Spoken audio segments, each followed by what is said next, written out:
What? Oh, look who's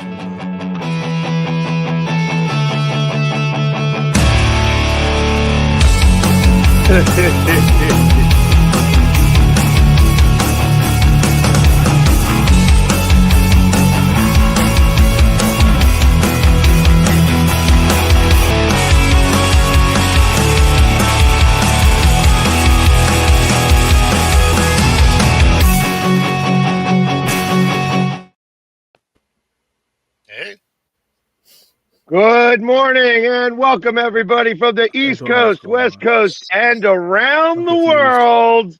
This is Coast to Coast. Morning. what's happening? Happy Wednesday. So the link didn't work, huh? Whatever link you sent never got sent. Oh, weird. So it was like I'm like, okay, I'm just going to keep Wonder what just move forward. There you go. George.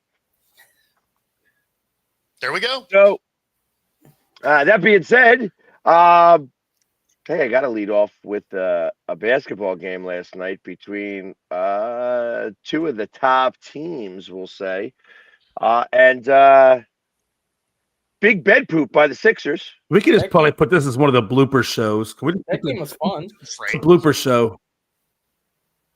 Why are you blooping? Yes, he is blooping. Probably. Yeah, the Bulls and Sixers game was fun. It was I was watching it. Obviously, the Flyers was on, and that had a little bit more of my attention right at the top. Yeah, but Sixers are up by 24 points. I'm like, yeah, okay, they're just killing them, and slowly, the Bulls didn't have the lead until 3 seconds left in the game. When Big Vucevic knocks down the corner triple. Hey, that's the only time you need it. Right. That is correct. And they won. There you go. Another triple double by Josh Giddey, back-to-back games with a triple double. He has now 9 triple doubles in 75 games with the Bulls, which is third all time in franchise history, behind Scottie Pippen and Michael Jordan. How about that? Donna, that's Jay's filter. It's you know how we can all have the little touch up? That's what it does. Like, I don't know. Exactly. And if you're wondering why we look a little disheveled, why you have the two guys that are normally on the bottom on the top, sometimes it bees that way. Yeah, it's good old StreamYard doing whatever it's doing. So yeah, it's at least we're up and running, and only Jay is the one who winds up getting. What happened? You look like you're behind some frosted glass, man. And freezing up every few minutes. Ice. Now it looks like you're in ice with the frosted glass. Right. It might be my Looks internet. like we're looking at a caveman. Weird or something? Exactly. Yeah, it's supposed to make you look better, but not, Actually, you're frozen on my side. You look like it. You are. He's frozen on my end too. All right, let me go out and come back in. Okay. Why don't you go out and come back in? Well, if Palpatine says that, I didn't. Exactly. All right, I'm gonna go. I'll be back. That's right, Donna. We're going to just let it go.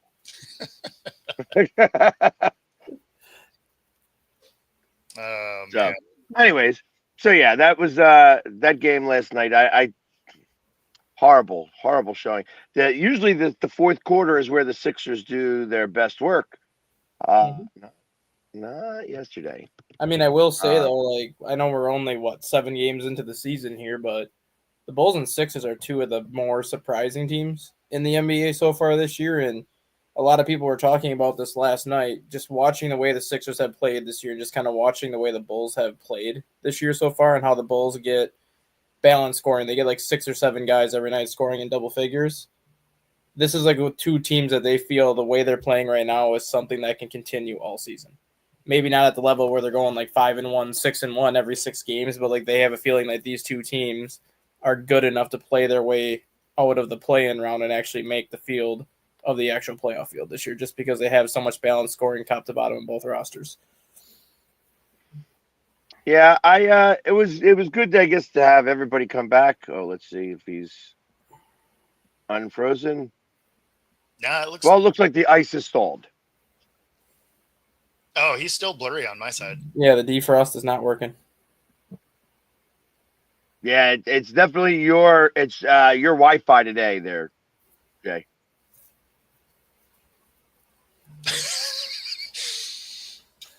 It's going well. Yeah.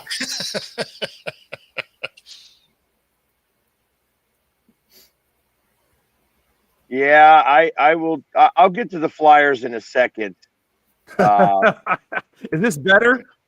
No, No, not even a little bit. no, not even a little bit. Oh, damn.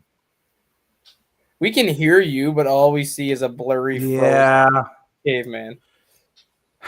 Yeah, the forest is not cooperating today. All right, well, we'll just have to play through it. But anyways, like I said, it was. I think it's because we were up Pags by made the 24 link. points. Yeah, you guys, and the Sixers had a 45-point first quarter. So like Yes. the rest of the game, they only had 71 or 72 points the final three quarters. So I mean, you take away that first quarter where they just couldn't miss a shot. Bulls defense played pretty well the last three quarters. You know, I've seen a number of games like that. Like the Celtics, kind of same situation. It was a reverse of the Sixers game with the Celtics, except that the Bulls hit the last shot with 3 seconds left, and the Sixers missed it. But it was the exact opposite game. Yep. You know, because it was like Boston was up by 25 points at one point, and they just kept whittling away, and then we lost.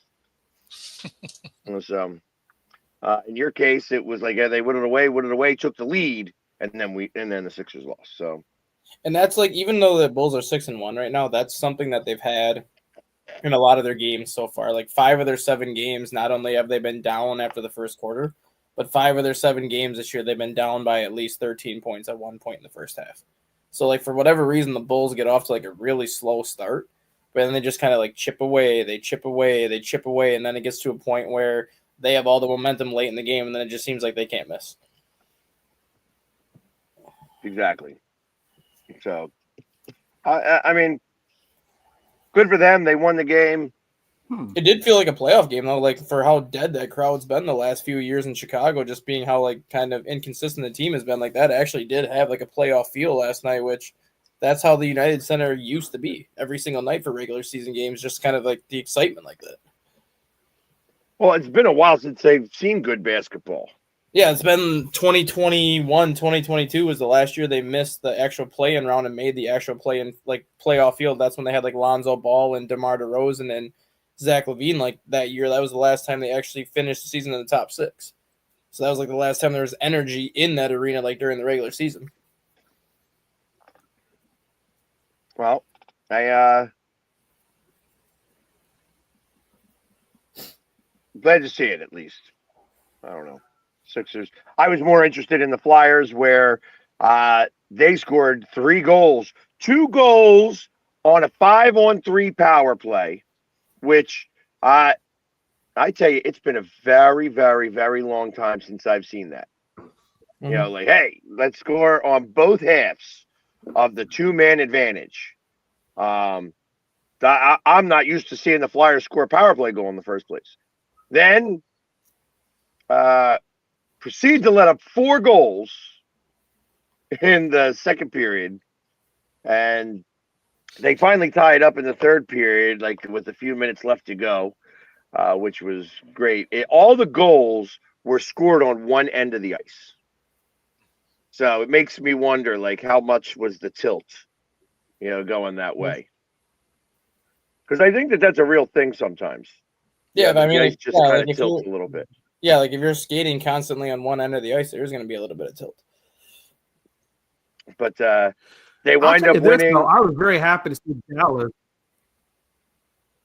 I was really happy to see Dallas take out Edmonton in overtime. Yeah. Edmonton's not doing. I don't want to say that we went out Edmonton's last doing year. very We well got right now. destroyed. I think they're having another one of their Stanley Cup hangovers where they go to the Stanley Cup, they don't get it done, and now it's like shit. Now we're gonna start off slow because we're still hungover from the way we lost. Right, they're like 6-9 all told. It's like 6. Well, last year too, though. Like, I mean, look at last year. Last year through 22 games, they were like 6-16, and then they ripped off like a 35-game stretch where they went like 34-1 over a 35-game stretch, and all of a sudden we're playing like some of the best hockey anyone even saw for like a 3-month stretch. So they got off to a slow start last year too. well, and that's the other thing. Like so for instance, the Montreal Canadiens.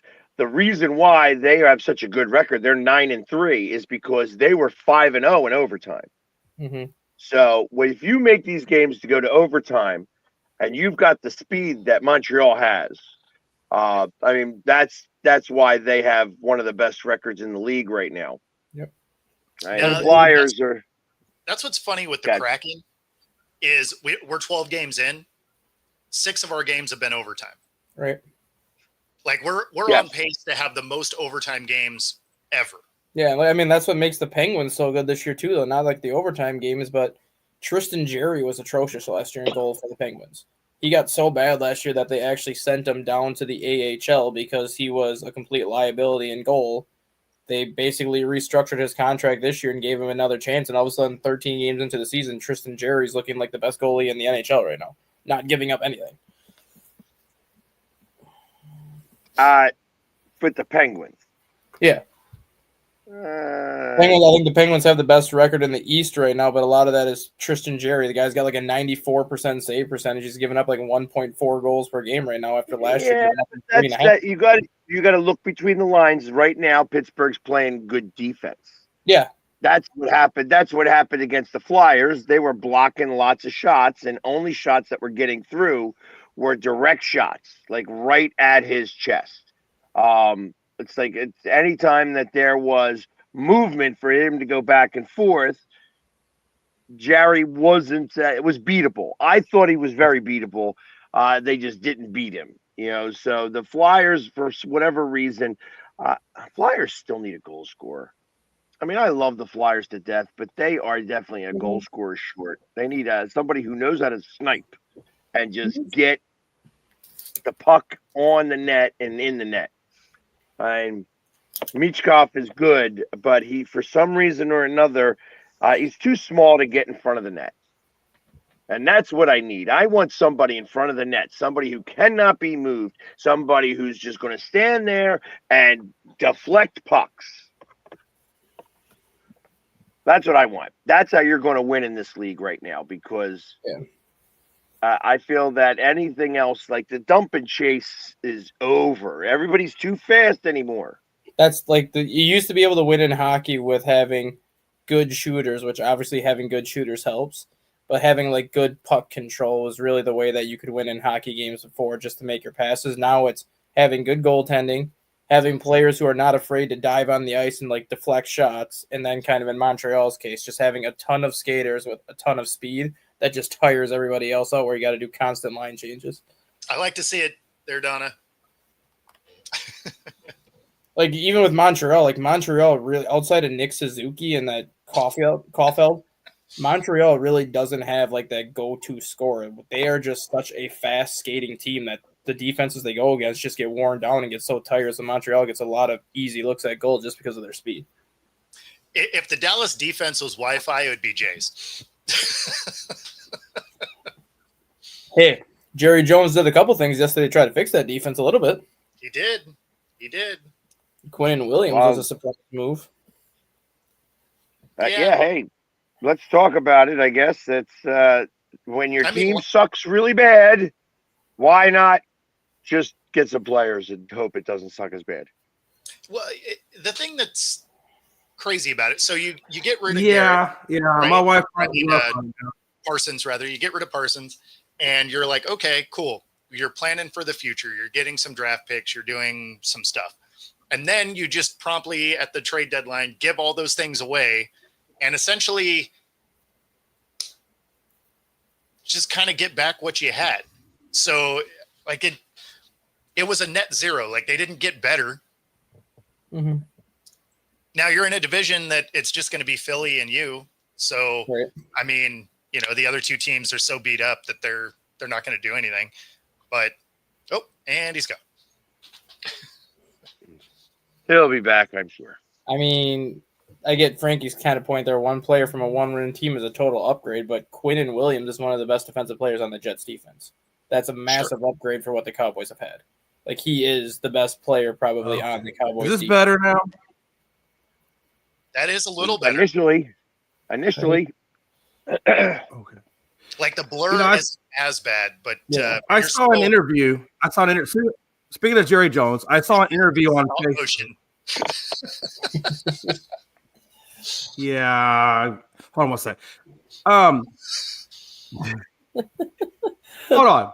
So I saw an interview that they did with Jerry Jones. I forget the reporter's name, but they did an interview with Jerry Jones. And the guy asked Jerry Jones, he goes, given your record over the last 30 years as a GM, do you think that there is any team in any professional sport that would hire you as a GM? He had no answer for it. He had no answer for it. Well, no one would, but he did basically say yes. He thought someone would hire him. And he actually left that interview super pissed off. He did. Yeah. He did. And Donna, give me time. Yeah.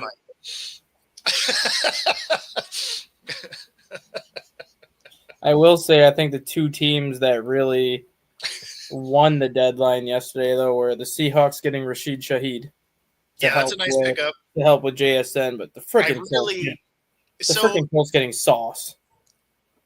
Yeah, no, like that was awesome. For the Seahawks, it's good on two fronts. Now, obviously, he gets to be opposite of JSN. Also makes me think that Cooper Kupp's injury is going to be a little more lingering, that they go grab a guy like that.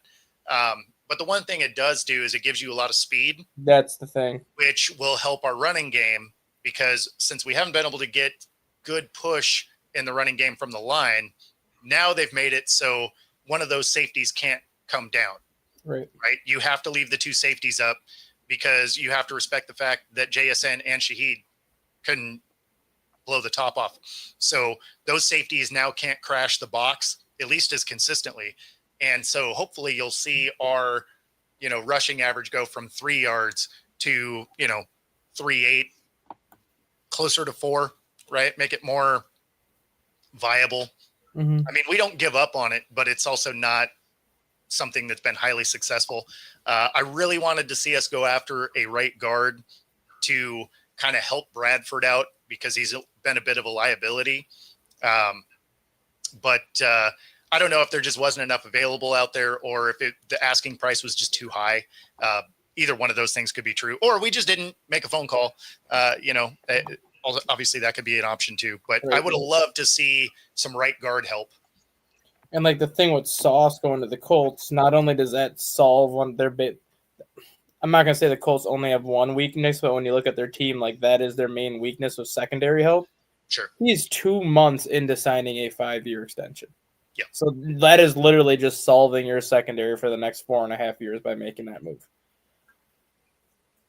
And that was a move specifically to go up against the Eagles. Mm-hmm. That is what they have decided to do. They have decided to say, okay, if we think our team can beat the Eagles, we'll win a lot of games. Sure. This is a Jerry Jones. They're taking the Jimmy Johnson approach. I think with Dallas. Yeah, they were asking about Dallas in the comments about what I thought about who they picked up. I'm okay with the middle linebacker. I wasn't okay with the defensive tackle. I felt like our run was okay. Our run defense is okay, but our pass defense was horrible. I would have much rather seen him get Sauce Gardner and make a heavy push to get him in for the secondary than a defensive tackle. That's just my opinion. I felt like we needed more help in the secondary than what we have. I mean, yeah, Rob's right. Like Sauce Gardner hasn't had a lot. I mean, his rookie year, he only had 2 interceptions, did not have an interception in 2023, had 1 interception last year. He doesn't have an interception this year, but they don't really throw in his direction though. Like he had 31 pass deflections his first 2 years in the league. He's got 7 pass deflections this year and 16 pass deflections the last 2 years. So it's like he might not be making the interceptions, but he does what you ask a defensive back to do. He breaks up passes and prevents people from catching the ball. It doesn't matter how many interceptions you get if the guys you're guarding don't catch the ball. Yeah. Like that's what he does. Like even in college, why Quinyon Mitchell doesn't get a lot of interceptions because they don't throw his way. Yeah, like even in college, Sauce Gardner. That's really the whole point, is to have a shutdown corner. Sauce Gardner had 11 interceptions in college. 7 came his final year with Cincinnati. So even in college, he wasn't getting a lot of interceptions. He was more the coverage corner that was going to break passes up. He did not allow a single touchdown reception in college. So when it mattered, he would make the play and make sure that the guy that he was guarding was not going to catch the ball. And that's literally what he's been since coming to the NFL. That's exactly what he's in desperate need of, is a good quality shutdown cornerback. And we don't have any of that. So, I mean, Listen, I Dallas is in desperate need of a lot of tackle, but I understand they need a lot of things. But if you can get a shutdown corner, at least it takes that part of the equation out of it. You already have a decent run defense. You know, I think if you're going to give a first-round pick for anything, do it into your secondary. That's why the Cowboys didn't make that move, though. The Cowboys right now can't afford to give up first and second round picks. They just gave up a first-round pick. Yeah, but the Colts gave up a first and a second this year. So now the Jets, if you look at the draft this year, the Jets have 2 first-round picks in their draft this year, 2 second-round picks in the draft this year, and they'll have 2 first-round picks in 2027. They have 6 picks in the first 2 rounds of the next 2 drafts. Like, that's how you rebuild your team really quick. Well, yeah, but they're also the Jets. They're also the Jets, but that's how you rebuild a team really quick. Like, you get a lot of first and second round picks, like, over a short span of time, and that's why the Colts did that move, because the Colts position-wise have a lot of these players under multiple years of control for their contracts. Like, they don't have to draft all these guys to fill all these different positions. So you go and get a guy like Sauce, you give up a first and second rounder. Yes, that hurts a little bit, but your team is still in a good position to be just as competitive next year when you look at who's under contract for how many years. I think what Pag said is really the more relevancy in terms of building a team quickly. You can have all the picks, but if you don't know what to do with the picks, you're still not going anywhere. So I think what Pag is saying, if you have the right head coach, the right GM for the culture, then you can actually do something with those picks. Otherwise, you're just getting because it's the Jets. I said on the show just before this, I was like, oh yeah, they're going to go get a first-round punter. Like they're going first-round punter and a first-round kicker. Exactly. They're going to find a way to mess those picks up. Like, it just is what it is. It's the Jets. Right.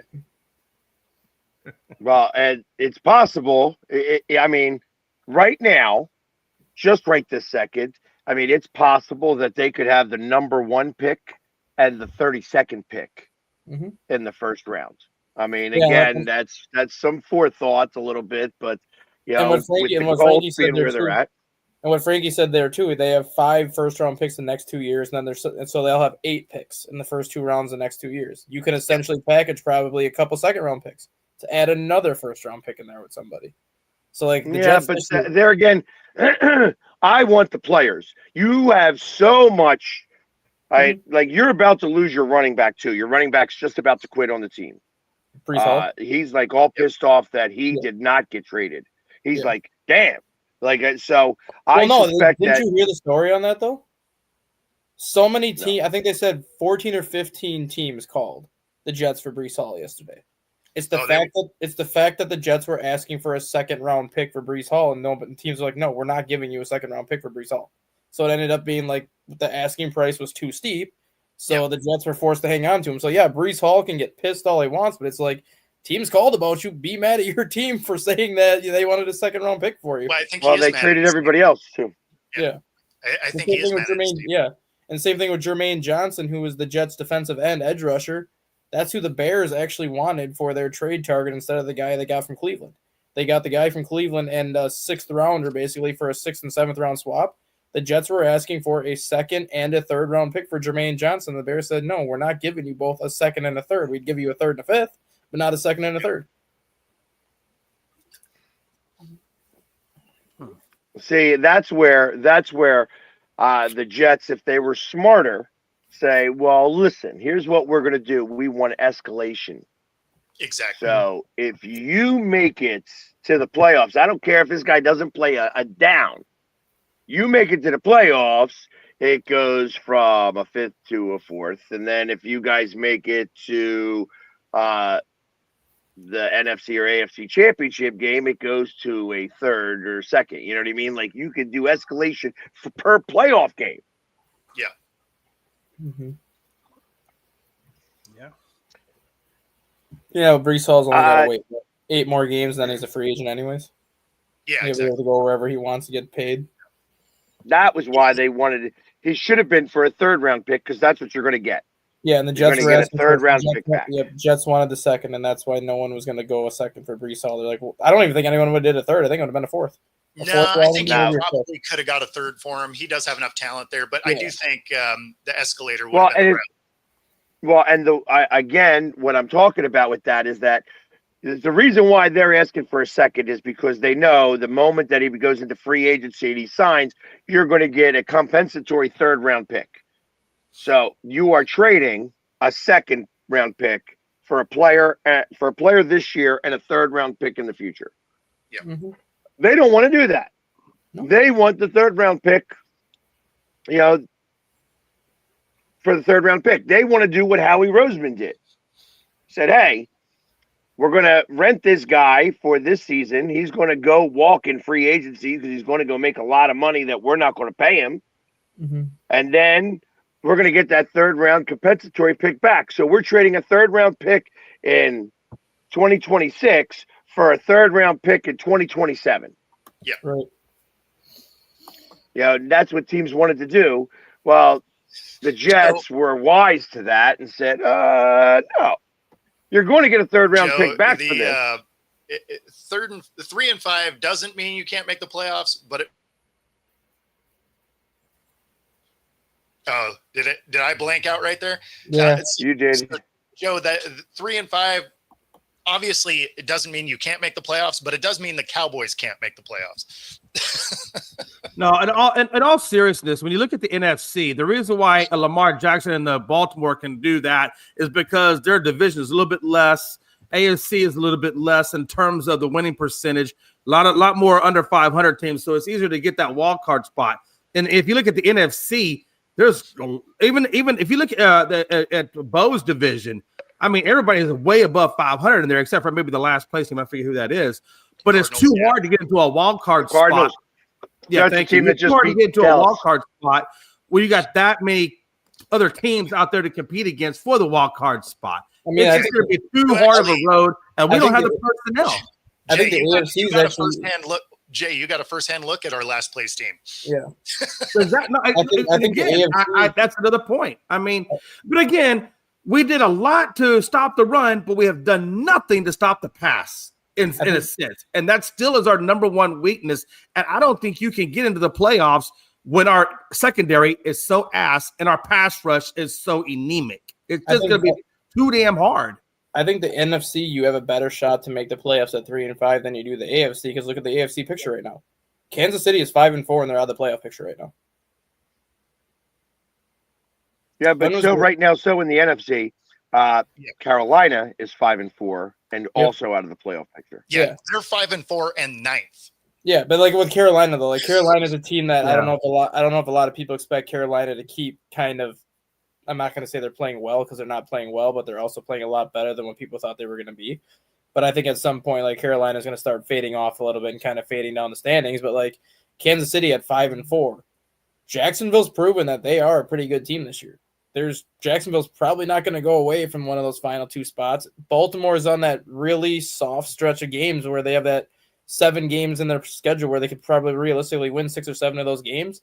Then you go from a 1 and 5 team to potentially a 7, 8 and 5 team right there. Now Baltimore's right back in the middle of the mix, pushing Kansas City, Jacksonville, some of these other teams further down. Baltimore's the key to the AFC playoff race just because of the stretch of games they're in right now, where they could go from 1 and 5 to 8 and 5. They are the key to the entire AFC playoff picture, just because if they get hot during this stretch, they'll be playing as good a football as anybody heading into December, and then they're going to start pushing teams left and right from the seeds up and down. Yeah, but they have a soft schedule coming up. As I recall, Dallas does not. Dallas does not. No, Dallas does not have a soft schedule. And Frankie, that's exactly what I was saying. You're not they upgraded comparing the apples defense. to apples here. You're comparing apples to bowling. No, but balls. that's why I said I think the NFC. So here we go. The Dallas Cowboys have the 20th ranked strength of schedule right now. Oh, it's not that 20th. hard. That's actually not that hard. That's what's coming up. Yeah. Yeah, actually that's kind of so. a It's like right now the toughest strengths of schedule are really at the bottom. It's so funny. It's how this works. Is that the Saints have the number 1 strength of schedule. Oof. The Titans are number 2. The Jets are number 7. The Giants are number 6. The Raiders are number 5. The Falcons are number 4. The Bengals are number 8. The Texans are number 3. Every bad Beyond team that, gets the gauntlet coming up. That's Well, I think messed because up. I think Yeah. it's because a lot of these teams have so many division games late in the year now. It used to be like you'd have Yeah, three of that's your division. You used to have like 3 of your division games the first 5 weeks, and then you'd go like a stretch with nothing, and then you'd kind of go into December and finish up your division. There are so many teams that have all 6 of their division games like the final 8 weeks of the season. Damn, Pags. Robert just said that the Eagles are irrelevant, that the Seahawks are dominant and going to destroy everybody and win the Super Bowl. So the Eagles are, truthfully, by Robert's opinion, dog water. Irrelevant. Non-existent. Doesn't matter. Gangrene is your new name. That's according to Robert, not me. But you're Robert is reading a saying lot that you're into that. gangrene. You're reading a lot into that, Jay. But No. He said he's going to dominate and win the Super Bowl with exclamation points. That is exactly what he said, and I'm quoting him. So let's be honest. That's what Robert said. I didn't say it.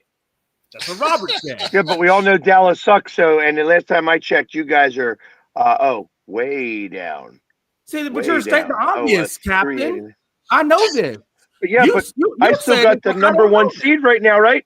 Am I the number 1 seed?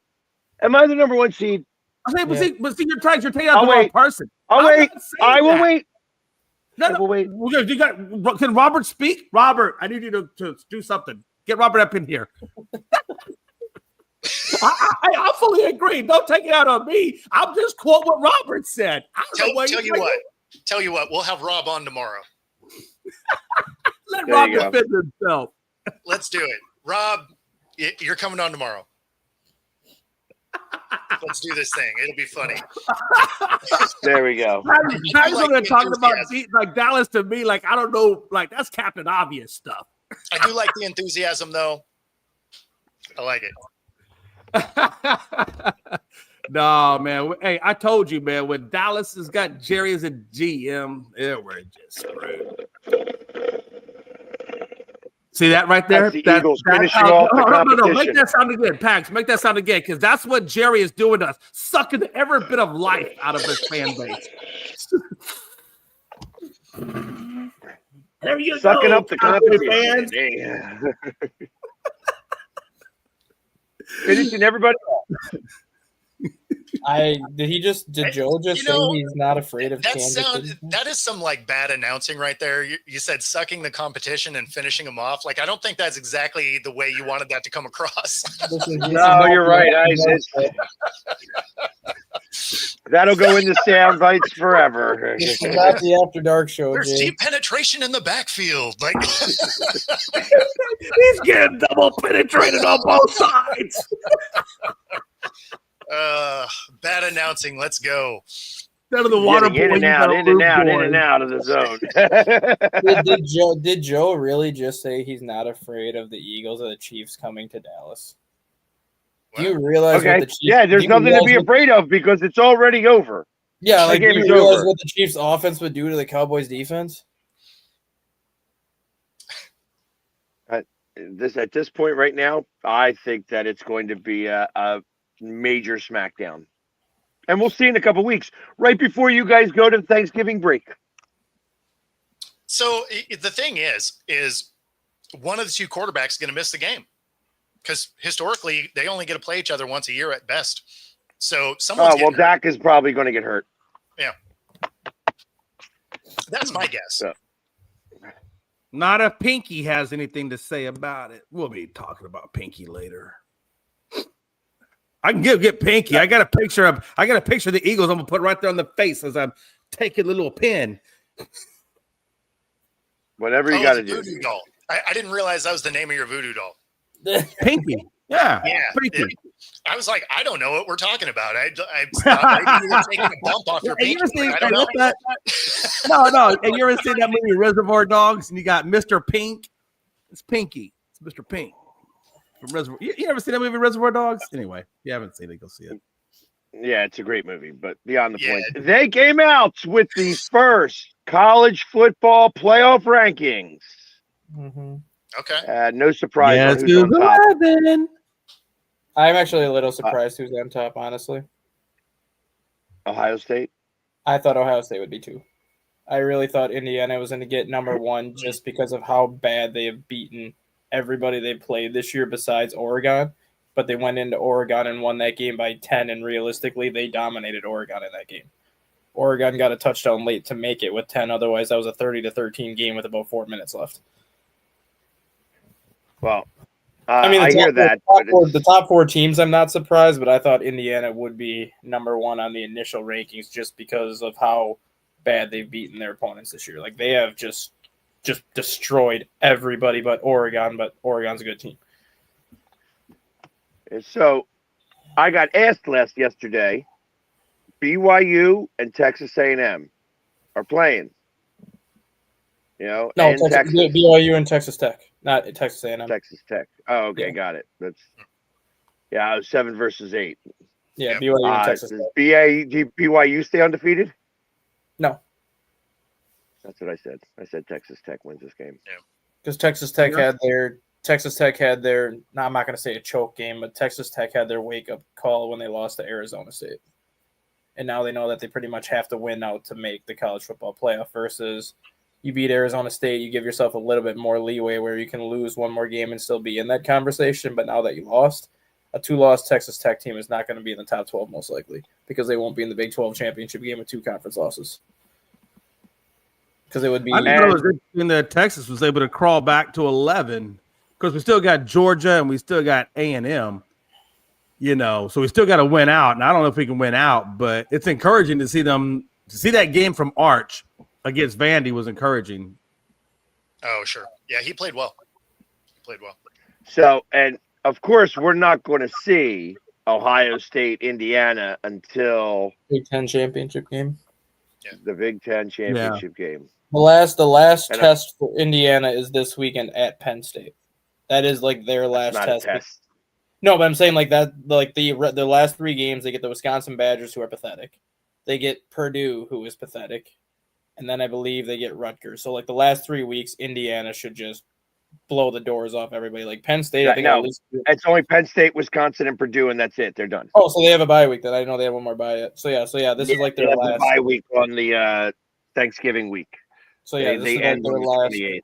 Yeah, this is their last tough road test because in the last 2 weeks they should just go and blow the doors off Wisconsin and Purdue.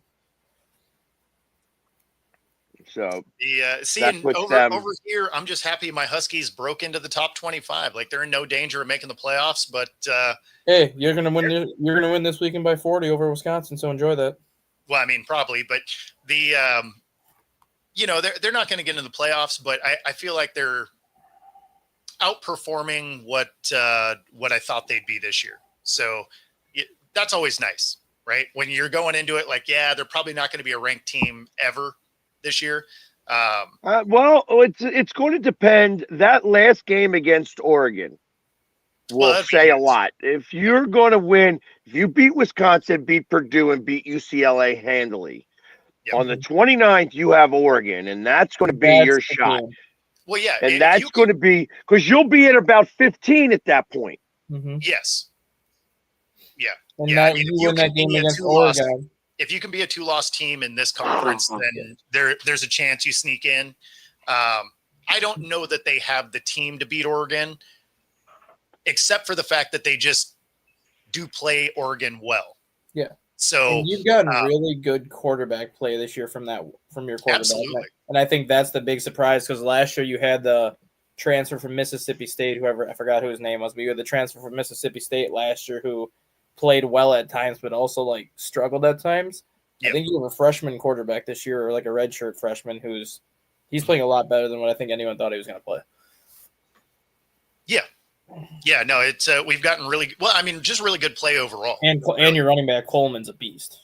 Yeah. Well, and I mean, when you look at when they played Ohio State, outside of some questionable play calling once they got in the red zone, like that was a very competitive game. Yeah. And so, I mean, Washington's proven they can play with anybody.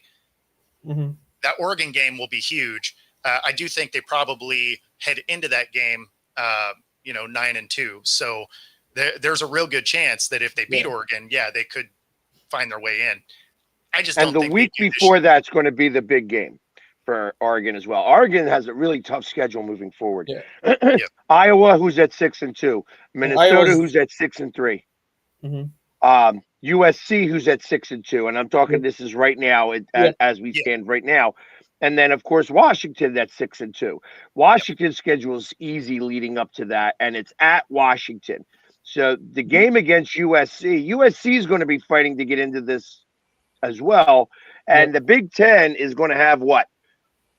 Possibly 7 of the 12 spots in the playoffs. I think the Big Ten will have 4 in the top 12. I think the SEC is going to have 4. And then you're going to have, obviously, your Big 12 conference champion is going to be one of the 12. The ACC conference champion will be one of the 12, which is the 10. And then you'll have kind of 2 random draws. So you could have 5 from SEC, 5 from the Big 10, and then the 2 other conference champions get in. But they always leave the door open for the group of 5 team to get in. Whether that's Tulane, whether that's Memphis, whoever wins that American conference, they'll always leave that door open for that team to get that number 12 spot just because they won the conference championship game. That's how Boise State got in last year, just because they won their conference championship game. They were the group of 5 conference that made that top 12. Otherwise, the entire top 12 is Power 5 teams besides Boise State. So the surprises that I think that I'm seeing here in the top 12. First off, we have Notre Dame in number 10. They should be 12. I think Notre Dame is they should be 14 actually, as far as absolutely 100% agree with that. The only reason why Notre Dame is saved right now is because they lost to Miami the first game of the year when Miami was ranked number 3, which Miami's not as good as what they were, but they lost to Texas A&M 42-41. Texas A&M is number 3. That's the loss that's saving Notre Dame, because that game was in Texas A&M and they lost 42-41. If they don't lose, if they lose a lot more to Texas A&M than they did, they're probably outside the top 10, if not even the top 12. That's the game that's keeping them where they are, is just that Texas A&M game. Yeah, so they're going to be. It's the Group 5. There's 5 group championships, but I think Utah will flip flop. I think Virginia also has the opportunity, and look out for Vanderbilt. Mm-hmm. Georgia Tech is in the ACC, correct? Yes, Georgia Tech is in the ACC, so it's going to be the ACC is going to be the most interesting conference, because you have Virginia, the ACC, Georgia Tech, the ACC, Miami, the ACC, SMU, the ACC, and Pittsburgh, the ACC. All 5 of those teams are separated by 1 or 2 games. And I believe Louisville also in the ACC? Yep, Louisville's also there, and I believe all 6 of those teams play each other over the final 3 games at some point. So the ACC is about as wide open as any conference right now, as opposed to what teams make that conference championship game, because any one of those 6 can. And I think that'll determine a lot of the college football playoff field too, because they always give the ACC champion a college playoff berth. So what 2 teams make it is the question. Like, if you have a team ranked 18th and another team ranked 21st, do you really give one of those 2 teams a top 12 spot with whoever wins that conference championship game? You got to. It's part of it. Yeah, that's the thing too. Like, they'll take away a bid from somebody else if you have 2 lower ranked teams in the ACC championship game. Well, as I look at this, obviously some of these teams, like BYU or Texas Tech, is going to be out of the 12. Yep. With this loss. And then the other one will be most likely playing for the Big 12 championship against Utah. Right. And that means Utah is right now ranked number 13 on the list with 2 losses. You know, the one thing I am happy about is that there is no undefeated team that's on the top 25 list past the top 5 or 6 or 8, spots. Yeah, like BYU is. Yeah. Yeah, BYU is 7-8 now. Yeah, Beyond that, everybody else who's undefeated, everybody else has got at least one loss. it's mainly just the top 3 teams too, like Texas A&M, Indiana, Ohio State are all unbeaten. BYU is unbeaten, but they don't play the same types of opponents that Indiana, Ohio State, and Texas A&M play. Yeah, I think the schedule is what hurts BYU's rankings right now, for sure. Well, that's why I say if they happen to beat Texas Tech in Texas Tech, you'll see them go up into the number 4 spot and live there. Yep, that's where College Game Day is this weekend, Lubbock, Texas. Yeah, that's where Buddy Holly's from. Oh, Patrick Lubbock, Mahomes Texas. will be there because Kansas City has their bye, so Patrick Mahomes will be on set. Oh, you know Patrick's going to be there. Yep. Brad, I tell you, don't do that again. Don't say that again. I will silence you. We're not going to play this.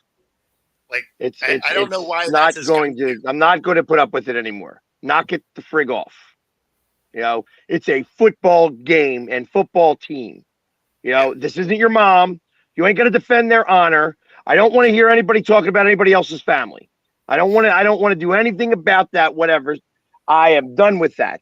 Knock it off, Brad. You too, Joe.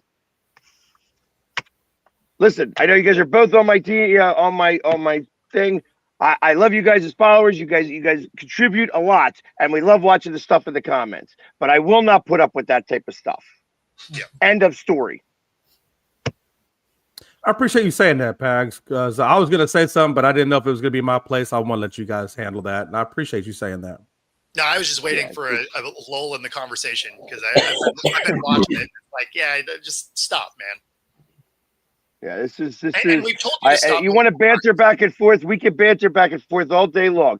Jay and I do it respectfully all the time. We don't need to be talking about some of the asshole shit, you know, that's going back and forth. And I refuse to put up with it anymore. I will ban you. It's not.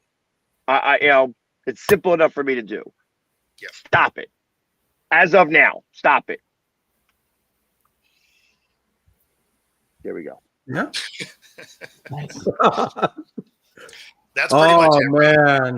Man. Amen. That keyboard warrior is a hell of a thing until you see somebody. The thing is just like there's plenty to make fun of about each other's teams. There's no need for anything else. That's true.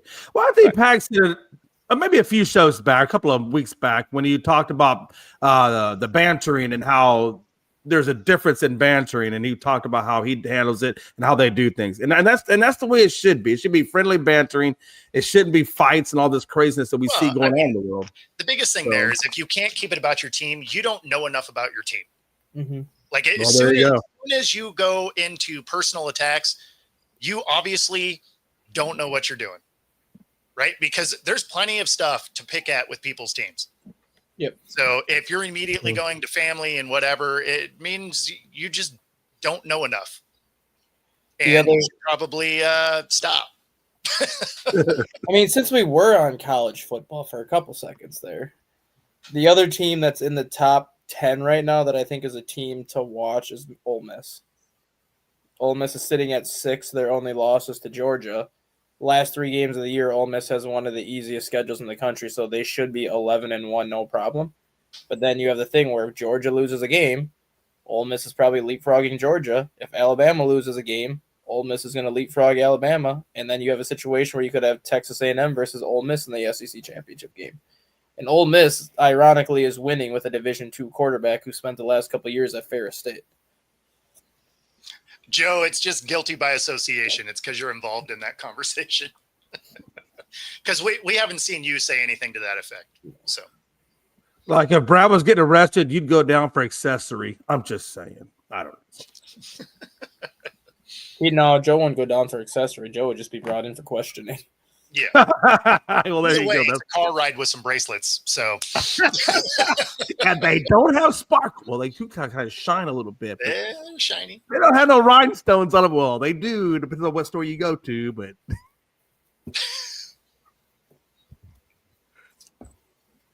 so, there you go. Anyways, So as I'm sitting here, I'm getting text messages because people are realizing that I was on the radio yesterday, and not only was I on the radio, but they had me on the radio television program where we watch people on the radio.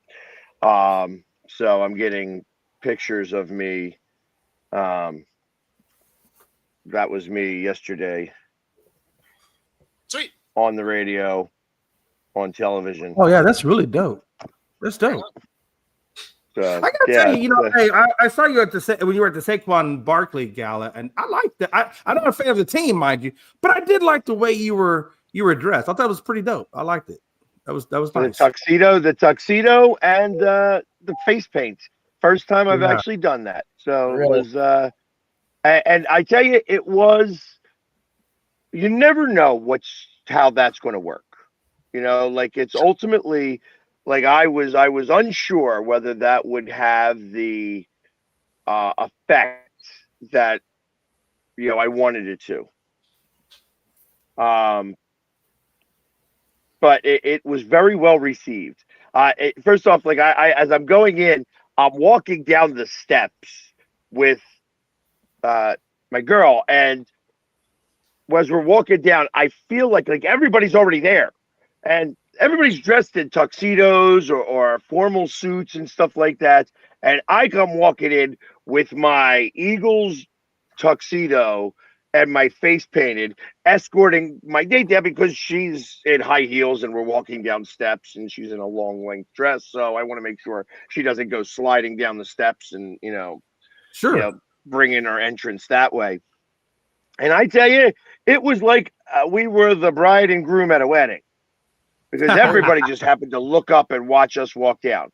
Now, I will say that most of everybody was looking at her and not me, but I got to imagine a couple were looking at me.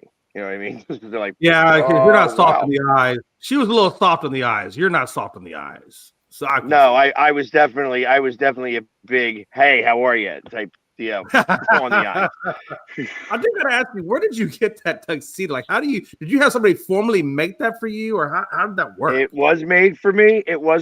Along with the vest. The vest was something that matches in color. But then we had two banners sewn into the vest, one for Super Bowl 52 and one for Super Bowl 59. Nice. Yeah, I saw when you had your jacket open. I saw that. That's why I thought that was pretty cool. I was like, wow, okay, nice.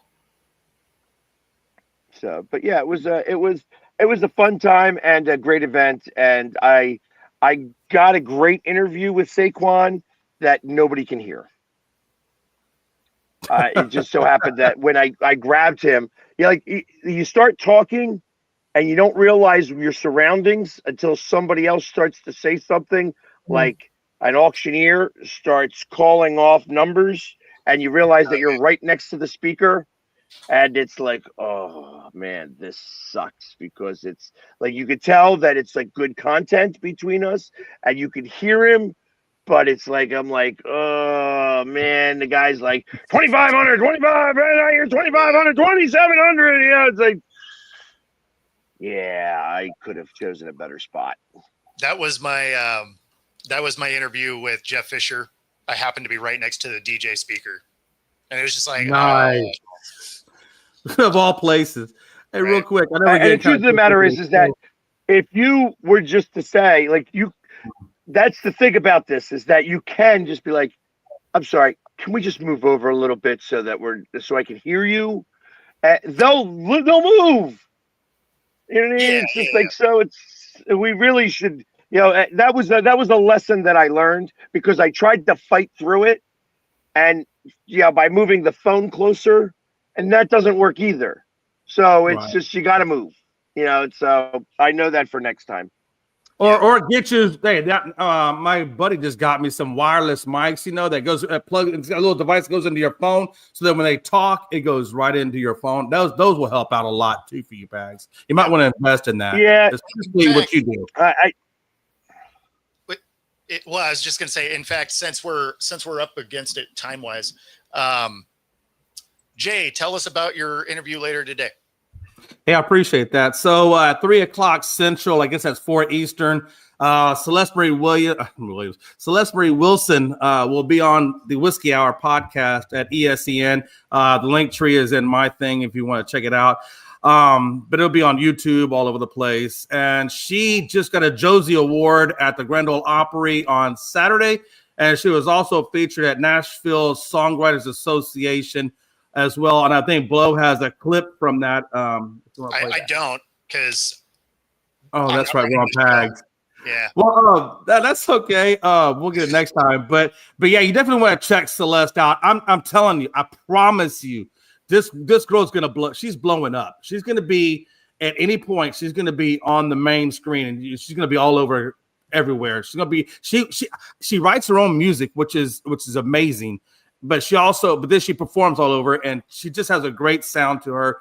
And if you want to go check her out, she's all over YouTube and all over Facebook. Celeste Marie Wilson. The song she got nominated for was "If I Sin for You," which was interesting. Real quick, her dad was walking into the house as she was performing that and on her piano and practicing for her gig. And she said, "If I sin for you, will you pray for me?" And I don't know if any dad ever wants to hear his 22-year-old daughter say those things. And so he questioned her, and she said, "Dad, I've never done that. It's just a song." And I don't know if he took it that way, but it made for a great story. And I'm telling you, she got Storyteller of the Year. That was her video that she won for. Cold Creek Productions and Uncle Rhino all had a part of that. And this girl's special. She's going to be a big-time star here very, very soon, I would imagine. Is she country? Country / Southern rock / folk. I mean, Grand Ole Opry, you assume, right? Well, Yeah. I mean, Jelly Rolls played at the Grand Ole Opry, and he's not country at all. I mean, he does sing country. That's not true. He is very, very country. Not like now he is, Yeah, but he he's is got very, very he's got rock, and then Post Malone's played at Grand Ole Opry. Hardy's Also played at Grand Ole. on quite a few country But albums. that's not what they're initially known for. Like Post Malone was known to be a rapper, but now he's kind of expanded into the country. Same with Jelly Roll. Yeah, but you go to whatever genre you move into. It doesn't mean because you entered an industry in one spot, you're there forever. I mean, think of Hootie. Hootie the Blowfish. Like, best example, right? Darius Rucker, big country star now. Yeah. Yeah, but yeah, she's very much a big infusion of folk, country, and southern. I mean, you can hear all of it in her songs. Just incredibly talented, that girl. I remember we were going to see. I'll give you one more quick story. We were going to a dive bar that she was going to play in. Had no idea what this dive bar was. Why is that easy to imagine? Hold on, but listen, it wasn't just any dive bar. So it was like a trailer park type of people that were into rock and all kinds of like heavy metal type stuff. And it's weird because here comes Celeste, who's from the country, wholesome, blonde looking girl getting ready to walk in there. And she wrote a song. It was 45 minutes from her house to the venue. And in that 45 minutes, she wrote a song lyrically, had the melodies in her head, comes out and says, "Hey, Jay, I wrote this song. I really want to play it, but I'm nervous about it, especially with this type of crowd." I said, "Celeste, you can't win what you don't put in the middle. Nobody ever gets success that doesn't take risks in life." And I said, "This is your opportune moment." Marie Wilson, right? Celeste Marie Wilson. Yep. Yeah. Sure. Mm-hmm. And so she goes into the bar. She opens up with it, and she sings it. And mind you, she doesn't even know the notes. She's just on feel, and she wins it. I mean, she wins it. I mean, she's got the whole bike. I mean, we were talking about biker dudes, and she won it. And I'm like, and I told her, I said, "See, you can't win what you don't put in the middle." But she's just that gifted that she can pull something like that off. And to go into that type of venue, never even having played a song, not even knowing what it's going to do. I mean, that takes balls. That takes some serious balls. Mm-hmm. But anyway, I think if anybody Googles her or goes out and listens to her, if you see the show, great. It's at 3 o'clock. You won't be disappointed. Yeah. There we go. And there's the name to go look up. Definitely go check it out. And at 3 o'clock, Jay will be talking to her. In the meantime, thank you very much for coming in and enjoying our show today. We will be here tomorrow where I think that hopefully StreamYard will work. So Hey, Jay, on a Everybody- positive note, you're nice and clear now. Just in time to be done. perfect. See ya.